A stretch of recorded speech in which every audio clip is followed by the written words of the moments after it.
Olá, queridos, tudo bem? Bom, estou usando aí esse recurso agora do vídeo para comentar com vocês o material que eu mandei na semana passada. Vamos chamar de fechamento, aquilo que eu mandei para vocês ontem no grupo. Veja, esse material diz respeito aos gêneros literários. Esse assunto é um assunto que vai, entre aspas, perseguir a gente aí até o final dos nossos estudos em literatura. É muito importante que você saiba identificar o gênero ao qual pertence o texto. Isso é muito cobrado em vestibular, é muito importante para você também entender. Veja, eu coloquei lá no material que eu mandei a divisão clássica, né? A divisão aristotélica, né? Épico, lírico e dramático. O que é o épico? O épico é o narrativo. Na época do Aristóteles, era o poema épico, como na Ilíada, como na Odisseia. Veja, o épico ele diz respeito a um acontecimento no tempo e no espaço. No caso da narrativa clássica, lá da poesia épica clássica, nós vamos falar de uma narrativa que diz respeito a feitos heróicos, que estão ligados a uma viagem ou estão ligados a uma guerra. Daí a Ilíada e a Odisseia seriam os grandes exemplos. Tem a Eneida, tem, enfim, depois posteriormente os Lusíadas e por aí vai. Agora, modernamente, essa ideia de se contar histórias, ela vai se modificar com o tempo. Hoje não faz sentido eu escrever uma narrativa em forma de poesia. Então, quando você vai comprar uma obra de narrativa, ela está escrita em prosa. Né? Essa diferença é importante. O que é a prosa? Prosa é o texto que se estrutura em frases e parágrafos. Né? Pensa no ritmo, ó, o nome prosa. Prosa é conversa. Né? Então, quando você está lendo um parágrafo de uma narrativa, de um romance, você está lendo Harry Potter, você está lendo lá um parágrafo, ele está escrito em versos, né, em frases e estrofes. Né? Não faz sentido escrever em versos. Já pensou? Você lê uma narrativa hoje em forma de verso?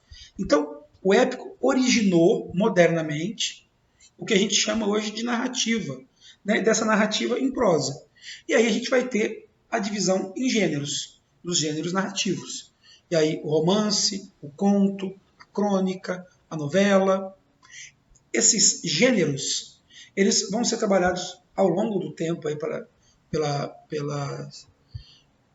no nosso conteúdo, né? E vão ser cobrados de vocês aí em vestibulares. Então, eventualmente vamos ler contos, eventualmente crônicas, eventualmente romances, e aí esteja muito atento a essas características, né?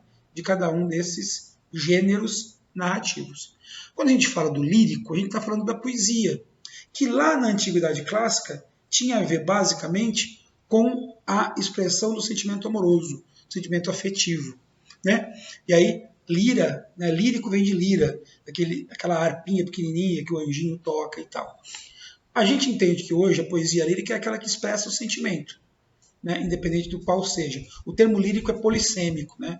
Lírico pode significar amoroso, afetivo, ou lírico é aquilo que não é épico. Olha que legal. Né? Lírico é o que não é épico. Então, eu tenho a poesia épica, tem lá os Lusíadas, por exemplo, é uma poesia épica, porque ela tem uma narrativa. Aquilo que não é épico é lírico, aquilo que expressa um sentimento. E por último, o gênero dramático, que é o do teatro. Né? É aquele texto escrito para ser encenado. Né? Drama significa ação em grego. E aí é a ideia de você criar personagens que vão para o palco. Em geral, eu não tenho um narrador, eu tenho diálogos, e esses diálogos vão construir a ação. Né? Vão ser a expressão da ação desses personagens. Tá certo?